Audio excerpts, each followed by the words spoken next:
nan lakurawan yace za a kore su ba wai muna so a faɗa a gidan TV ba, a kore su kawai su tafi su koma kasan su. Dama su ba sa jin Hausa, ba sa jin fulfulde. Ina ga sun tsallaka daga Niger da Mali da Burkina Faso. Kuma in ka ga su irin Asbina Buza din nan ne, raƙumin su ya kare, sun shigo za su ba mutane, har suna shiga masallaci in liman bai iya larabci ba sai su ce ya sauka, sarki ma bai isa ya doka ba, su ne suke bada doka. To kaga sun zo suna so su raba muna ƙasa a take a yanzu kenan. Wanda a kore su ba wai sai sun zauna ba a dinga cewa za a shirya. Har yanzu ai defense ya ce a kama Bello Turji, an kama shi? Ba kama shi ba. To ta ina za a ce wai an gama komi da komi? Ya ce a kama Turji, ya kusan wata ɗaya an kama Turjin. Kuma gwamnati ta fito gararam ta gaya mutane a yi wa wa'annan sojojin a basu makamai wanda za su yaƙi wancan mutane, ko 'yan sanda, saboda 'yan sanda yanzu ba su joba don 'yan sanda kaga bindigar da suke amfani da yasu AK-47 na yanzu. To su kuma wannan naga bindigogin suna da AA, suna da Gombe 10, suna da kuma 18 motor hit. To wannan AA din in an buga ta anan ko Gombe 10 ko kai waye jikinka, sai in ka ji wani irin abu sai ka gudu tukun kamin ka dawo, kamin ka san wajen da bindigan ka tai, kamin ka ɗauka bindigan ka ma.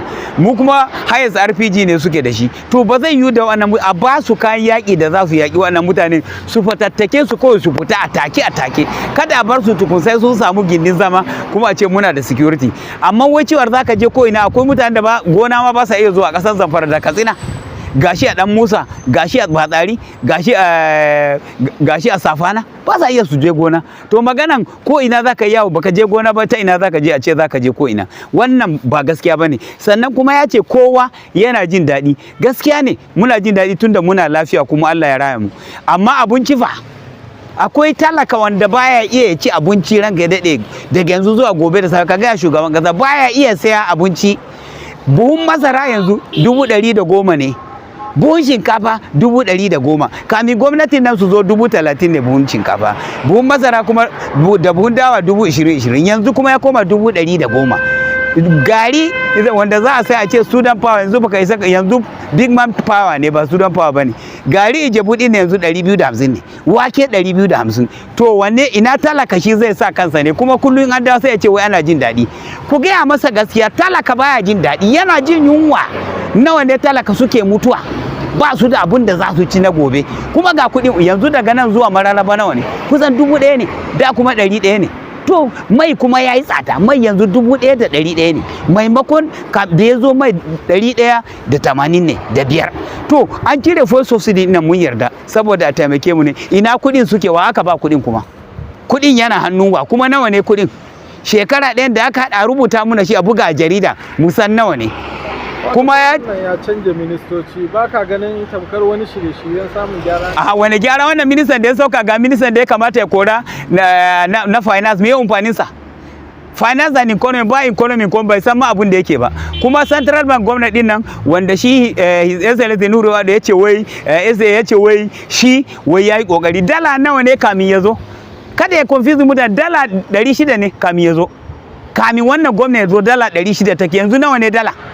Dala ta koma 1700. Kana gaya muna wai ya kokari, bai yi wani kokari ba. Da Allah shugaban kasa ya kore shi, ba shi da wani amfani wannan central bank gwamnati ne. Shi ya ƙara kashe mu. Wannan dala in bai sauka ba da mai din nan, talaka ya dinga shan wahala kenan har shekara da za ta zo 2027. Sannan da miye za mu yi campaign? Ni na APC ne har gobe da safe. Da miye za mu yi campaign?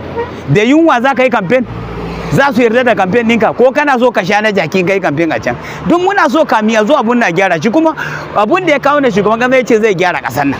Kuma abun da muke so dama gyara ƙasa, wanda talaka zai je kasuwa da 10,000 ya saya abun da zai ci. Yanzu 10,000 ba abun da zai saya maka. Kwano shinkafa ma kusan 5,000 ne. To ya za ka yi? Ba manja, ba magi, ba komi. Talaka suna shan wahala.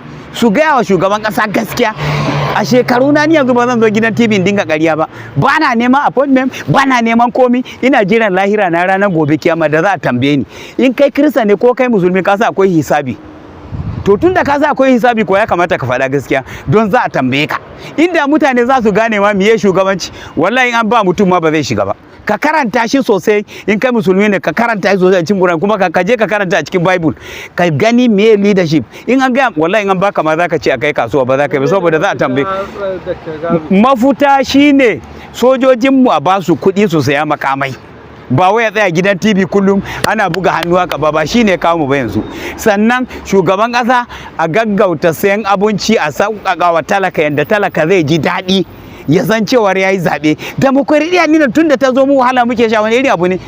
Kuma ba mu da hanya, ba hanyar mota ɗaya, ina hanyar mota babu. Shekara ɗaya dai ina hanyar motar da aka yi commission babu. Hanyar nan daga nan zuwa Kaduna babu ita, daga nan zuwa Mina zuwa Jaba babu, zuwa Ilorin zuwa Oyo babu. Ka tashi daga nan kuma ka ce daga Akonga ka ce kana son Jos babu hanya. Bauchi, Gombe, Adamawa ba wani state wanda yake da hanya. In ka ga hanya mai kyau ka shigo cikin Abuja ko kuma ka shiga cikin wani state. To da haka za mu zauna ne? Kontra kuma ba a bada na hanya, ba magani ana bada hanya na waje, sai dai kawai an je ana bada kwangila na jirgin na ruwa. Miye za mu yi da hanyar ruwa ba mu da na ƙasa saboda Allah da Annabi? Miye amfanin wannan hanyar ruwa saboda Allah? Ai ba ta da wani amfani. Ba ni zan je hanyar ruwa yanzu in zan tafi Bauchi sai na je Kalba in sake dawo hanyar ruwa, ga hanyar da zan bi yanzu in na tashi da dare kawai sai a tambaye ni in ce na sauka Isiyana iya line. Arewa, al'ummar arewa ta arewa, al'ummar arewa ta arewa, al'ummar arewa ta arewa, al'ummar arewa.